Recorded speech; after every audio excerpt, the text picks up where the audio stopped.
Quero convidá-los a abrirem o Evangelho, a Palavra de Deus, em Êxodo, capítulo 5. Esse texto é para aqueles dias, esse texto é para os nossos dias, e esse texto é para o último ano de existência desse planeta.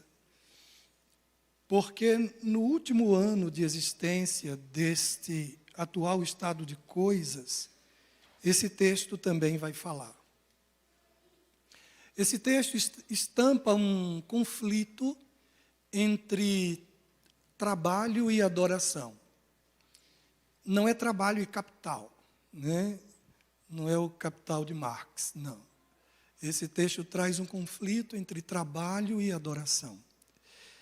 E a gente precisa cuidar disso porque a filosofia contemporânea, através de dois nomes, Émile Cioran e Jules Rand, já perceberam que nós temos um novo feitor.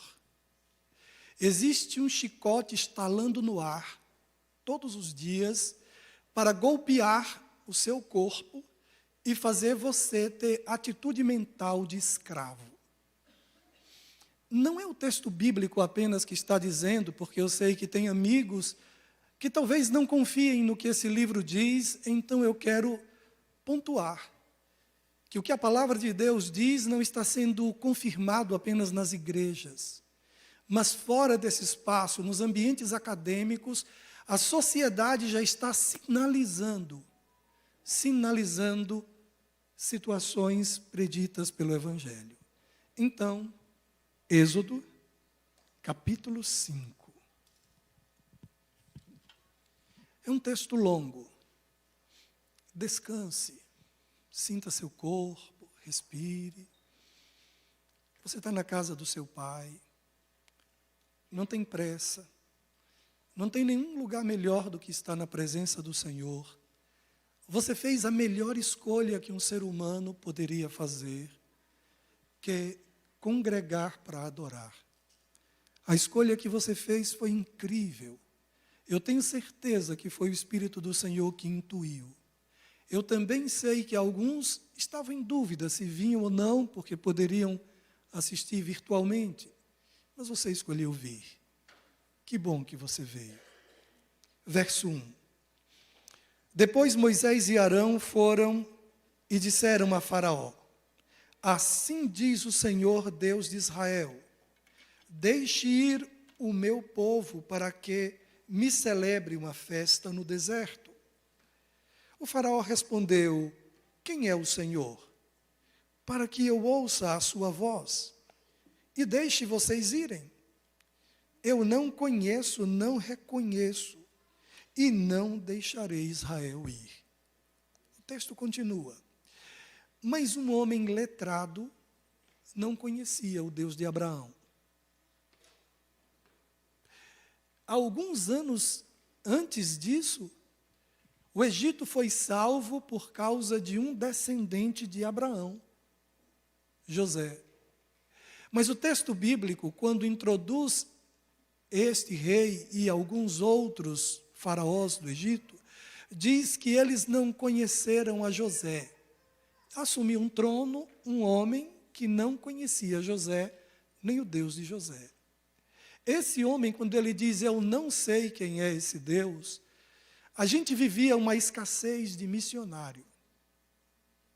Não tinha quem anunciasse dizendo quem era esse Deus. Não tinha. E é incrível. Eu não conheço. Agora Deus vai se apresentar. Apenas a palavra parece que não servia, como acontece com nossa cultura hoje. Eu vou dizer um detalhe. Quem não acredita neste livro, não acredita em milagre. Você pode fazer quantos milagres queira, assistir.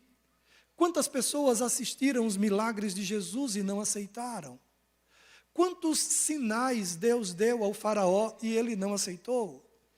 Então, nós estamos em uma cultura milagreira. Veja, um dia Jesus ele foi ao templo. E quando ele ia entrando no templo, pela porta das ovelhas, do lado assim, tinha 5 alpendres lotados de pessoas.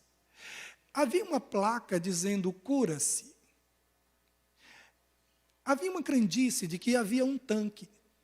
Havia o tanque. Mas que quando as águas desse tanque se movessem, quem entrasse primeiro era curado. É tipo uma crendice assim, coloque um copo d'água em cima do televisor, no tempo que a TV não era fina, era aquele baú, né? Era um baú a TV. Coloque em cima da TV, que a gente vai fazer uma oração aqui e depois você bebe a água. Uma crendice. Toda vez que você montar um galpão e disser que vai curar, ou que os bolsos vão se encher de dinheiro, vai lotar. E havia essa crença. E Jesus entra ali. Vocês lembram? Ele entrou e curou um paralítico. Ele curou um. Crendice. Crendice. O texto ele prossegue dizendo: o Deus dos hebreus, Moisés responde, nesse caso eu creio que foi Arão, Moisés se julgava pesado de língua, o Deus dos hebreus veio ao nosso encontro. Portanto, deixe-nos ir caminho de 3 dias ao deserto, para que ofereçamos sacrifícios ao Senhor, nosso Deus, para evitar que Ele venha sobre nós com peste ou com espada. Então o rei do Egito disse: Moisés e Arão, por que vocês estão afastando o povo das tarefas? Esse povo tem que trabalhar. Por que vocês fazem isso? Aí, voltem ao trabalho, ele assevera. E Faraó disse também: o povo da terra já é muito, e vocês ainda querem que eles descansem de suas tarefas? Não, a gente tem que distrair esse povo naqueles dias, não com jogos, não com bets, não com telas. A gente tem que distrair esse povo com trabalho. Mas não é só distrair.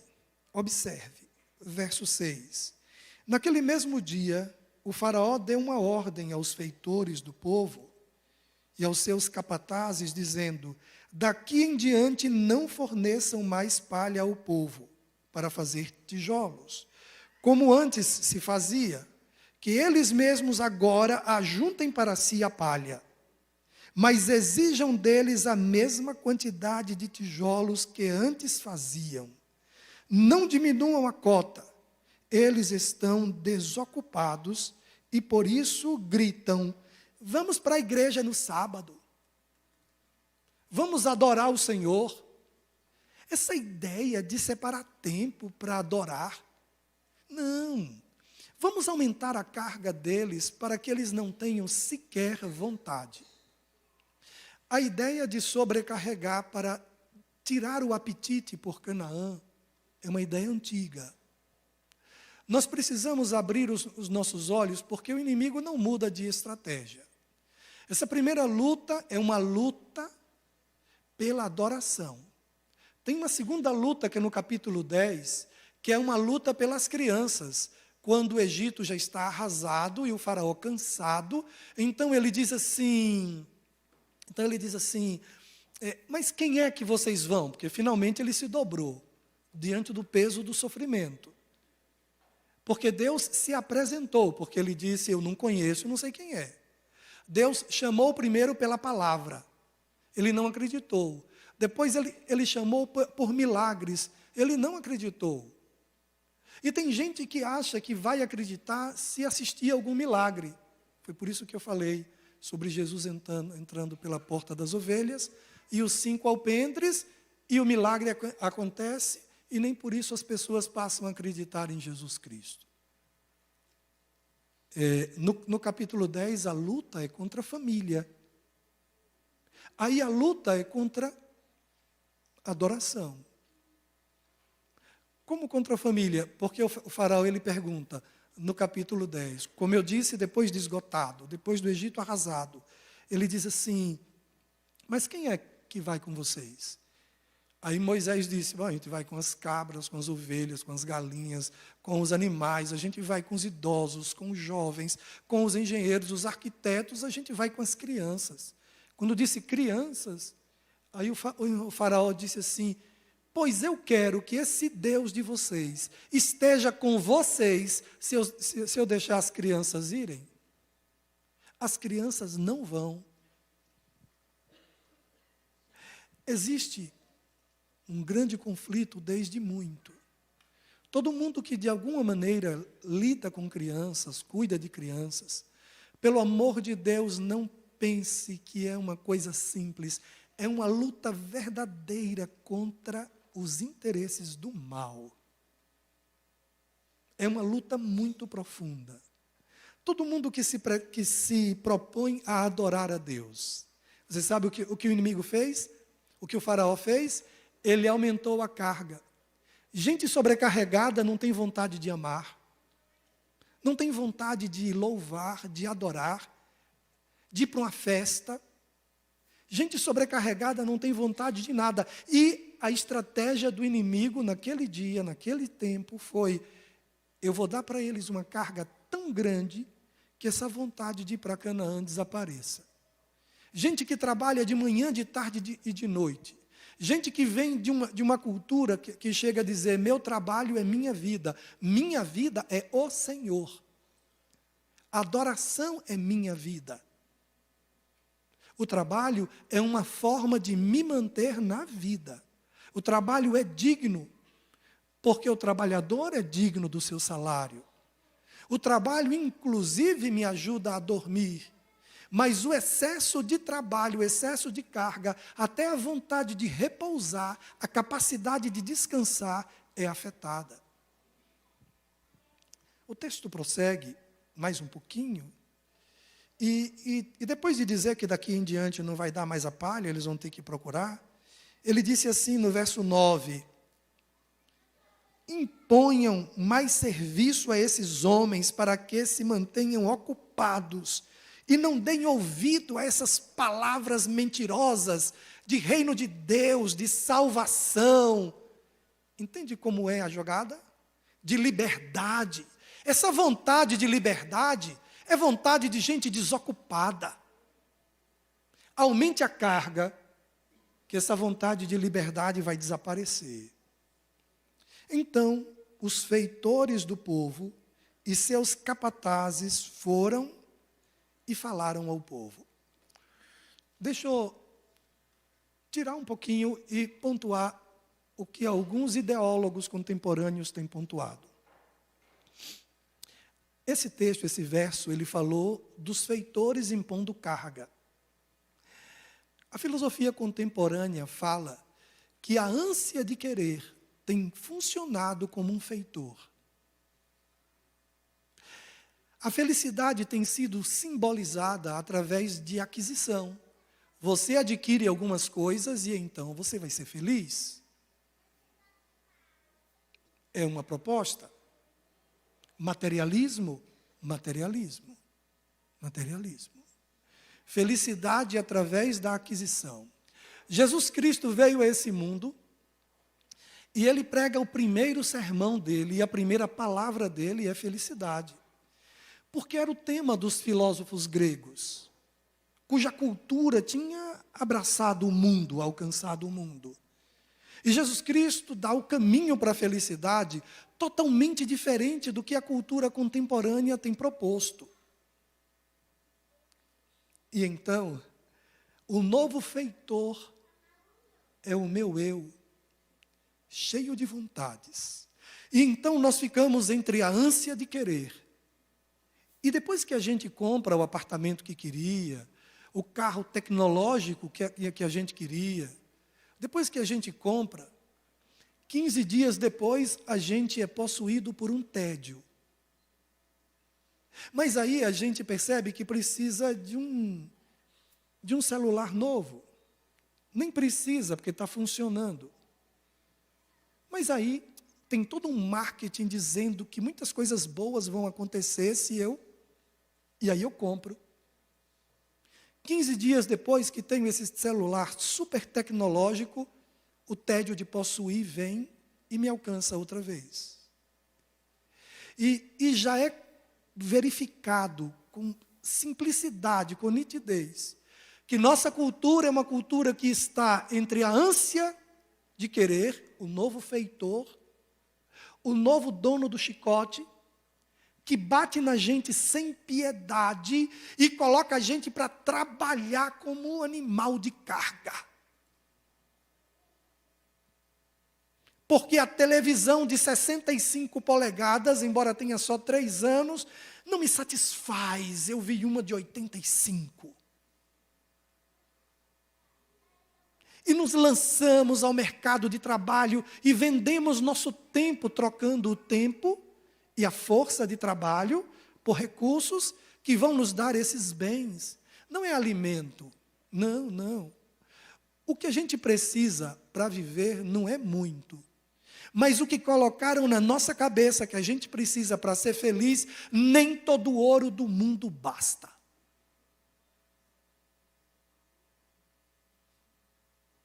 O apóstolo Paulo não condicionou felicidade a essa questão de possuir coisas. Ele disse, eu aprendi a estar feliz na abundância, e a riqueza é bênção de Deus. A de Abraão abençoou muita gente, a de Isaac, de Jacó. A de muitas pessoas que eu conheci, a riqueza deles foi uma bênção. Mas eu já vi muita gente atrapalhada com esse tema. Por quê? Porque quando Jesus Cristo é o centro, tudo em volta dele se organiza. Então Jesus Cristo precisa ser o centro dos meus recursos. Eu me lembro do primeiro dia que eu devolvi meu dízimo. Meu primeiro mês de trabalho. Eu era um garoto de 14 anos e naquela época podia assinar carteira de trabalho aos 14 anos. E então, no final do mês, eu recebi um envelope amarelo. Eu não sei quantos já receberam salário em dinheiro, em envelope. Levei para casa. A nossa casa estava em reforma, a casa de meu pai.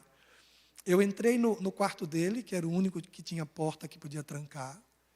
Abri o envelope, coloquei o dinheiro sobre a cama. Fiquei olhando. Eu nunca tinha visto tanto. Eu nunca tive tanto. Era um salário mínimo, mas era muito para o garoto. E ali eu disse, meu Deus, eu lembro como hoje, é todo teu. A 10ª parte, o senhor gasta do jeito que o senhor quiser.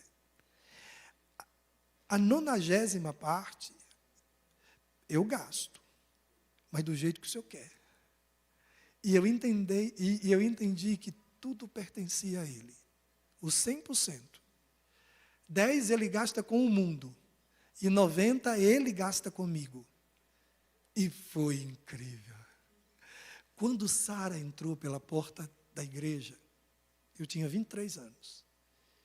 Eu nunca vi nada tão lindo na vida e depois eu nunca mais vi, nem as cataratas, nem a lua cheia, nada. Nada, nada, nada. Quando ela entrou, veio só um pensamento na minha mente. Meu Deus, nunca deixe que falte o pão na minha casa. Esse sorriso precisa continuar. Ela entrou toda sorridente e eu estava todo fechado. Eu sabia o que me esperava. Lógico, eu tinha que malhar, irmão, para manter aquele sonho vivo. Gente querida, o texto ele segue. E o faraó já tinha dito no verso 10, não forneçam mais palha. No verso 11, vão vocês mesmos, aí os capatazes dizem. Então o povo se espalhou por toda a terra para juntar palha. Tinham que fazer. O verso 13, os feitores os pressionavam, dizendo, terminem o trabalho. Trabalha! E o chicote estalava. E os capatazes dos filhos de Israel, verso 14, que os feitores de Faraó tinham postos sobre eles, foram açoitados. Os feitores perguntavam aos capatazes, por que não terminaram nem ontem nem hoje a tarefa de vocês? Fazendo tijolos como faziam antes. Por que não? Eu preciso entregar para vocês alguns textos. Mas, por favor, esse é um tema da escatologia. a falta de tempo, a falta de apetite, a falta de vontade para as coisas do alto. A nossa estrutura íntima foi desenhada para a adoração, mas o que tem acontecido é que a nossa cultura, embora necessite, está sem vontade. Necessita, mas não quer. Existe um tipo de cansaço que nenhuma quantidade de lazer, de esporte, de turismo, de jogos pode curar. Nenhuma. Na educação, foi minha esposa que me contou, ela estava na escola, e um garotinho chegou para ela e disse assim, de 8 anos, e disse assim, eu estou com vontade de sair correndo. Estranho. Angústia. Correndo sem parar. Angústia é coisa de adulto. Angústia não é coisa de criança. Mas essa cultura está experimentando pela primeira vez alguns indicativos mentais que só são encontrados em adultos, nós estamos encontrando em crianças. Em crianças. Abra sua Bíblia em Eclesiastes 4:6. Tudo isso é para defender o sábado, acredita? E nem falei no sábado ainda, mas tudo isso é para defender o sábado. Toda essa conversa. É para dizer que o sábado vai guardar você mais do que você vai guardar o sábado. Acredita nisso? O sábado vai guardar você. Quem disse isso foi um rabino do século XVI. Ele disse assim, o sábado ao longo dos séculos tem guardado os judeus mais do que os judeus têm guardado o sábado. E hoje eu estou parafraseando ele e estou dizendo que o sábado vai guardar você mais do que você vai guardar o sábado. Então, pelo amor de Deus, quando você separa um tempo para guardar o sábado do Senhor, você está dando um grito de liberdade. E eu vou provar isso. Quando você separa um tempo para guardar o sábado, quando você santifica, separa o sábado de todos os outros dias, muitas coisas acontecem. Mas Eclesiastes 4:6 diz assim, melhor é ter um punhado com tranquilidade, do que 2 punhados à custa de muito esforço e de correr atrás do vento. Olha a minha versão, 4:6. Diz assim, melhor é um punhado de descanso, é um pouco de descanso. Melhor é descansar um pouco, do que ambas as mãos cheias de trabalho. E isso é correr atrás do vento. O Salmo 127 diz assim, em vão desperta cedo, come o pão de dores, porque aos seus amados Deus dá até mesmo enquanto eles estão dormindo. Eu não estou fazendo apologia à preguiça. Eu estou combatendo a escravidão através da ânsia de querer. Eu estou combatendo hoje, como a igreja faz todos os sábados, o ego. Porque a igreja é uma das únicas estruturas do mundo que fará algum esforço para tirar o nosso ego do centro de nossa vida. O repouso é um indicador de saúde física. Quando eu deito e consigo repousar. Mas de saúde mental, quando eu estou sentado conversando com alguém e consigo me concentrar. Eu posso estar com a mente tão agitada que eu encontro uma pessoa, mas não estou com ela. O descanso, o repouso, é um indicativo de saúde espiritual. O sábado não é o meu dia livre, não é a minha folga, não é um feriado. O sábado é o meu dia de repouso e eu preciso entender o que é isso. E essa cidade precisa ser abençoada por vocês. Vocês são a grande esperança desta cidade. As pessoas precisam aprender a acalmar suas mentes, a descansar em Deus, a ter paz mental e a dar paz para os outros. Porque é um monte de gente atormentada, atormentando todo mundo que passa por ela. E nós somos agentes de uma mensagem incorporada. Alguns profetas Deus chamou para encarnar a mensagem. E se há uma mensagem para ser encarnada por todo o povo de Deus, é a mensagem de que você é alguém que encontrou o descanso em Cristo. Agora, adianta, meu Deus, esse conhecimento do sábado, sobre o horário que começa, o horário que termina, o que pode fazer, o que não pode, mas não sabe repousar. Adianta essa mente perturbada, infernizando a vida dos outros, porque não encontrou a paz em Cristo, descanso nele. O sábado é uma benção. E através desta mente abençoada, as famílias da terra serão abençoadas. Enoque, Abraão, Moisés, Elias, eles foram salvos pela graça ou pela lei? Pela graça, certa resposta. Mas eles guardavam a lei? Então, quando alguém vier dizendo que a lei acabou, eles foram salvos no Antigo Testamento, pela graça. Mas guardavam a lei? Moisés, Elias, Abraão.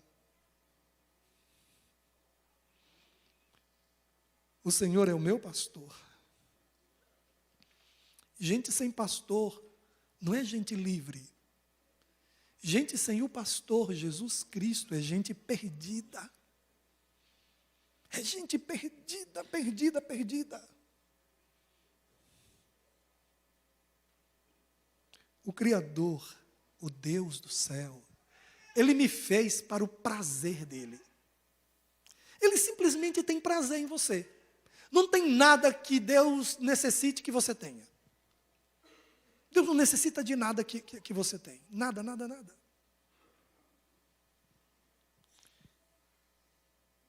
Não existe nenhum outro motivo para você e eu termos a mente que nós temos, a não ser para adorar a Deus. É o único motivo, essa cabeça que você tem.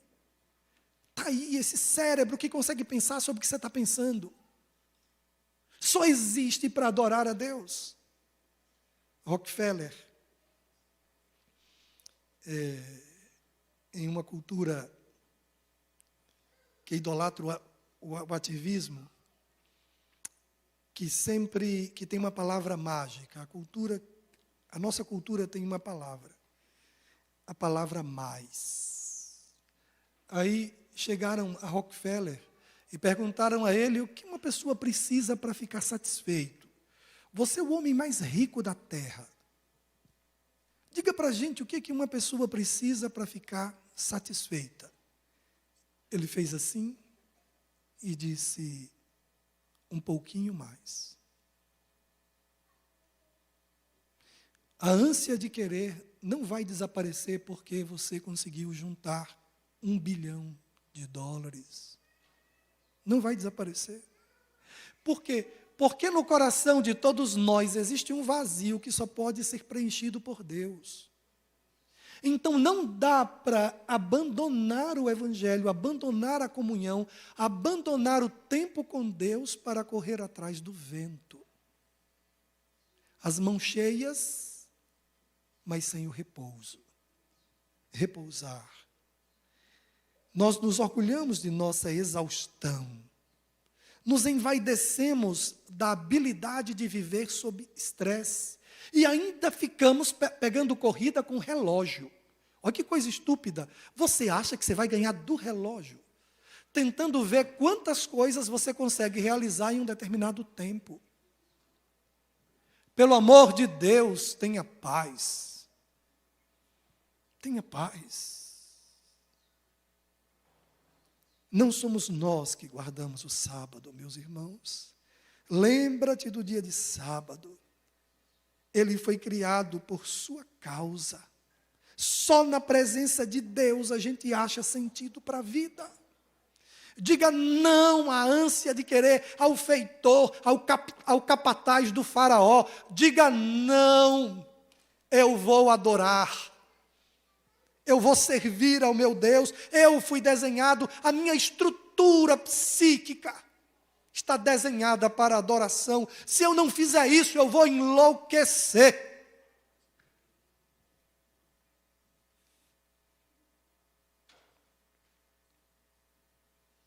O repouso não se alcança nos shoppings. Ninguém alcança repouso na farmácia. Você não consegue repouso, me dê uma pílula de repouso. A minha alma só encontra descanso em ti. Salmo 62, 1. Para desviar a atenção de Canaã, foi isso que o diabo, usando o faraó, inventou. Sobrecarga. Esse mecanismo se repete agora. Se repete agora. Gente, eu preciso encerrar dando uma figura para vocês, dando uma imagem. Todos os dias, todos nós entramos em um estado de vulnerabilidade tão profundo, que antes de entrar nele, a gente tem que verificar as janelas, as portas, o fogão está vazando gás. A gente até desliga alguns aparelhos que estão ligados, porque nós vamos perder a consciência. Nós vamos perder a consciência do tempo, a consciência, as memórias do passado, que às vezes nos perturbam. A gente vai perder a noção dos planos. O nosso ego é o momento em que ele está mais sufocado, é o momento em que ele está anulado, é nesse momento que nós entramos em sono. Nós dormimos. O sono, ele pode ser uma fuga para alguns. Já o sábado é um outro tipo de repouso. É um repouso que a gente tem acordado. Agora, como eu entendo o repouso do sono e a capacidade de desligar de tudo, porque a minha estrutura física desliga. Ou só o parasimpático que fica. Só o coração, tal, ali, a circulação, tal.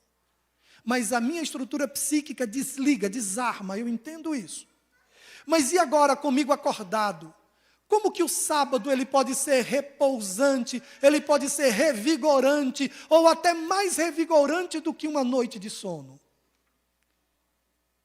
Entende? Porque a proposta do Senhor é que esse dia de repouso, mesmo durante as horas em que você está acordado, ele represente repouso. Eu vou dizer uma coisa a vocês, muito simples. A observância do sábado dá sentido aos outros dias. O grande conflito acontece na mente. E o sábado é uma estrutura de ressignificação, é uma estrutura de descanso para o coração. Descanso. Senhor, Tu és o meu lugar. Abrir os olhos, minha gente, todas as manhãs. Pode parecer um ato simples, pequeno demais para se levar em conta. Mas acordar não é apenas sair do sono. Quando você acorda cedo, é retornar da inconsciência. Você estava inconsciente. E o sono é descanso.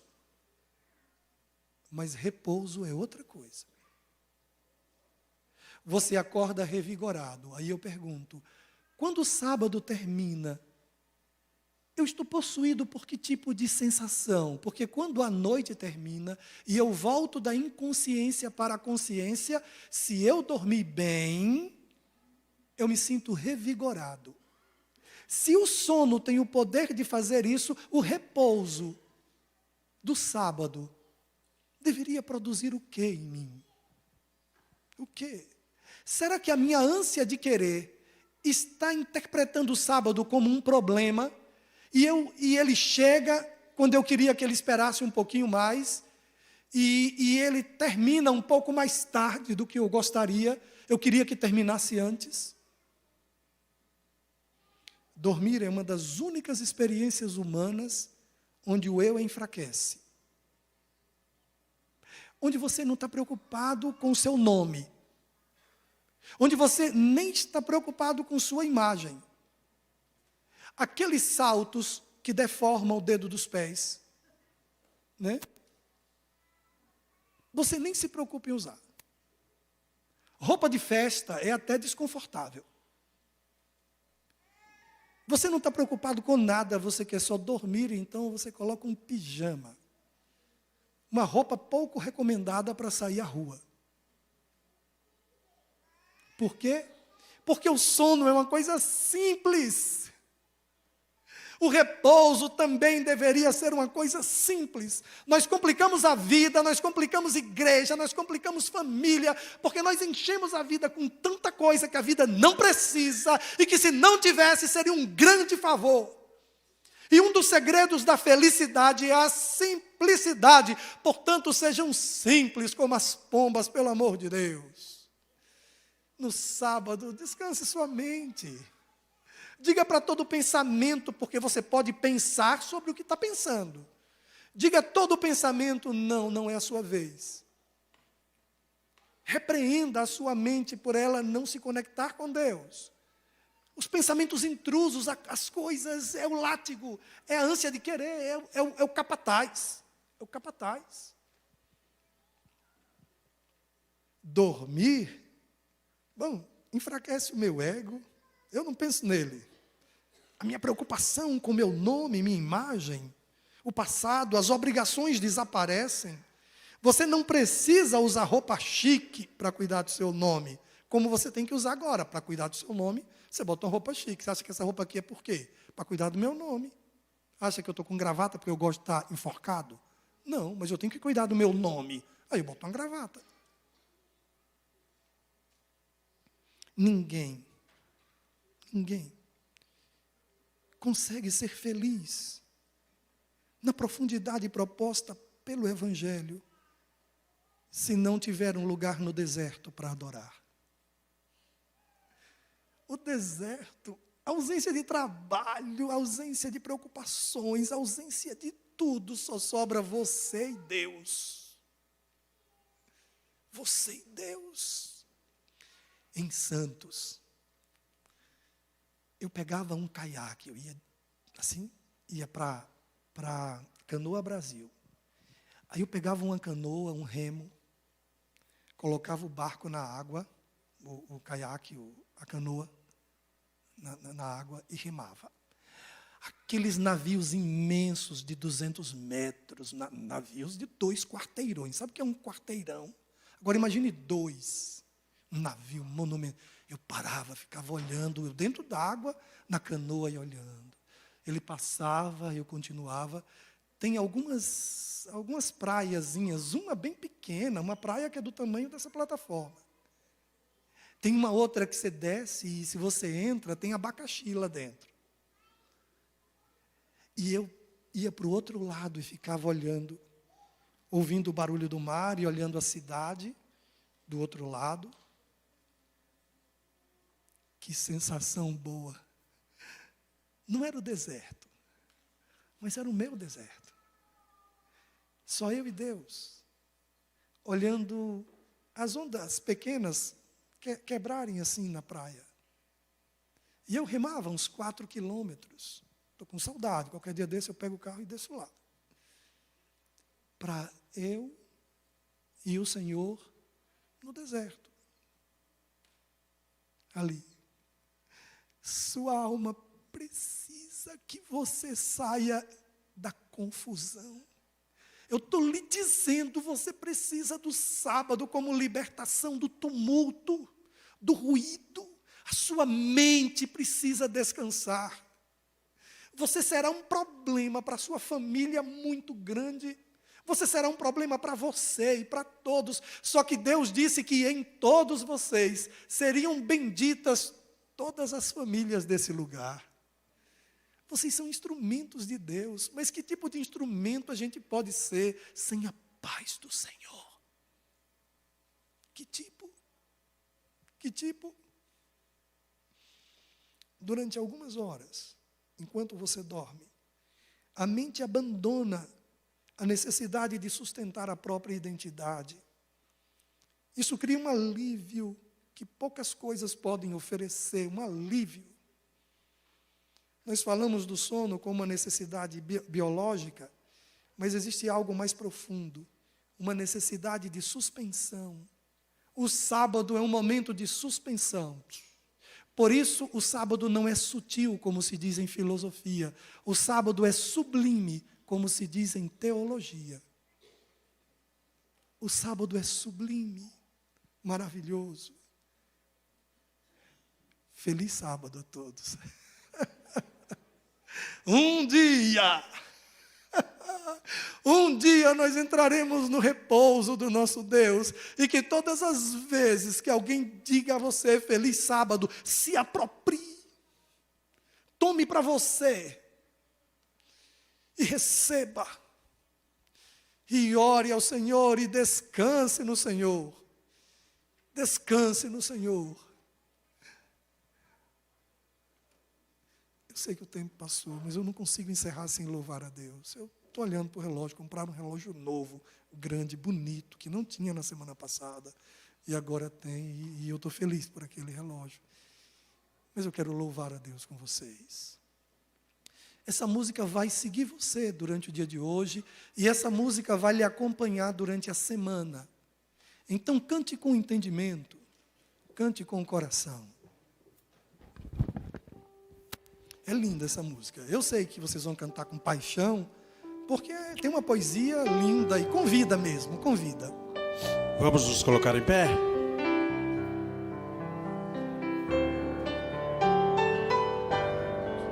Demais. Muito obrigado, viu?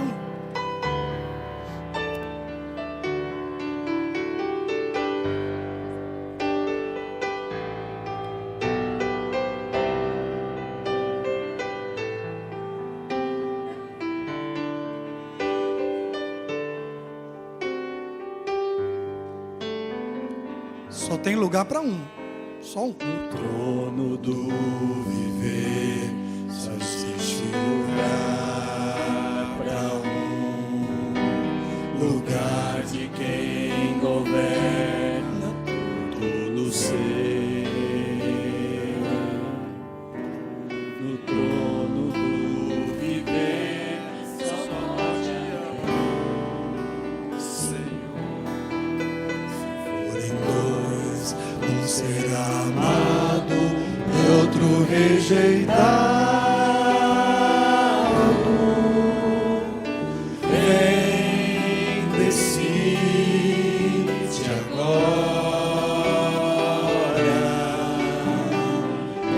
quem vai ocupar seu coração.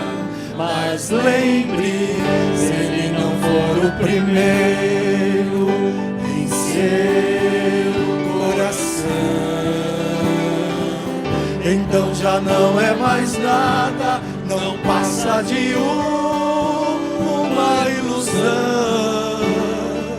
Mas se ele for o primeiro, o seu companheiro, motivo do seu existir, você vai viver, você vai sorrir, você vai vencer.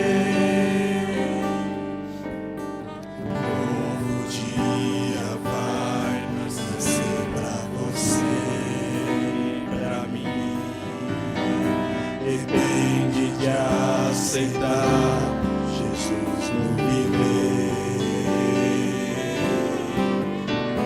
É hora de beber da fonte da vida. Se verá que Jesus existe. Isso aqui, ó. Plena, isso aqui, ó. Em Jesus. Agora vem. Descansa nele.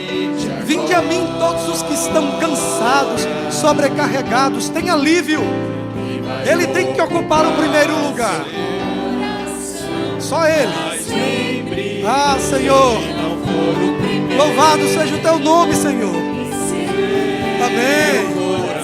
Amém. Então já não é mais nada. É isso. É isso aí. Ele não pode ser uma ilusão, uma quimera.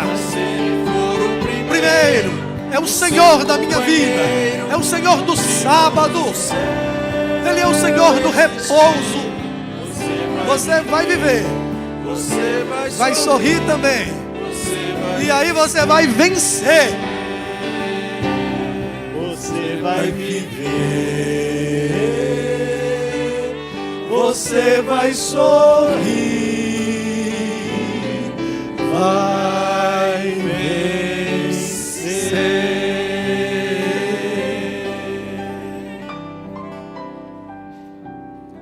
chegou o sábado. Sabe, as pessoas, elas ficam viciadas em coisas ruins. Elas viciam em bebida alcoólica. Gente, é uma coisa muito ruim, mas elas viciam. Elas viciam em cigarro, viciam em drogas. E sabia que uma pessoa pode ficar viciada em ativismo? Pode ficar. A pessoa não se sente viva se não estiver correndo, e então o sábado chega e ele se torna um problema. Mas o sábado também é um remédio. É um remédio. E no começo o remédio pode não ser gostoso, mas depois que ele faz o efeito, você se sente muito bem. Guarde o sábado do Senhor. Na próxima quarta-feira tem culto. A FIFA cometeu um erro muito grande. Ela marcou o calendário de jogos do Brasil sem consultar a gente. Se ela tivesse consultado, então ela marcaria para outro dia. Porque quarta-feira pode soltar fogos, pode fazer o que quiser. Eu estarei orando na minha igreja. Estarei aqui. A FIFA cometeu o erro dela porque ela quis. O problema é dela. Pastor, a gente vai mudar. Não, não vamos mudar. A gente vai fazer no dia. Eles que tinham que ter mudado a data deles. Adoração. Nós não temos outro bem além do nosso Deus. Então, enquanto tiver todo mundo soltando fogos, tomara, né? Nós estaremos orando. Eu não tenho nada melhor para fazer. Então, para quem porventura esteja em dúvida, haverá culto normal. Louvado seja o teu nome, Senhor, por tua bondade. Obrigado porque desde sempre e por toda a eternidade, o sábado será um símbolo de liberdade. Será um símbolo de mente saudável. Uma mente que não foi capturada pela ânsia de querer ao ponto de negligenciar uma necessidade ontológica do ser. Repousar em Ti. Tu és a nossa alegria. Tu és a nossa esperança. E um dia como hoje, em que a gente pode descentrar o ego e dar atenção às pessoas nos hospitais, nas praças, caminhar pela cidade, olhar as pessoas, intencionalmente fazer o trabalho missionário só de sorrir, porque quantas palavras são ditas em um sorriso, mesmo sem som, quantas palavras são ditas em um olhar de alguém que descansa em Ti. Ó Deus, ajuda-nos a sermos saudáveis. O Teu dia tem nos guardado e nos protegido, muito mais do que nós temos guardado o Teu dia. Ó Deus do céu, a nossa cidade precisa que a gente seja mentalmente saudável. Essa cidade precisa que sejamos espirituais. E assim, com nossa vida, com a maneira como gastamos o nosso tempo, a maneira como gastamos nossos recursos, essa cidade vai despertando para uma realidade superior. E a nossa liberdade, com certeza, vai trazer liberdade para outros, porque o verdadeiro adorador é uma inspiração. Obrigado pelo dia de hoje. Que a Tua bênção, Senhor, esteja com o Teu povo, nos levando em paz para casa, dando para a gente prazer em guardarmos o Teu dia. Em nome de Jesus. Amém. Você pode abençoar quem está do seu lado? Faça isso.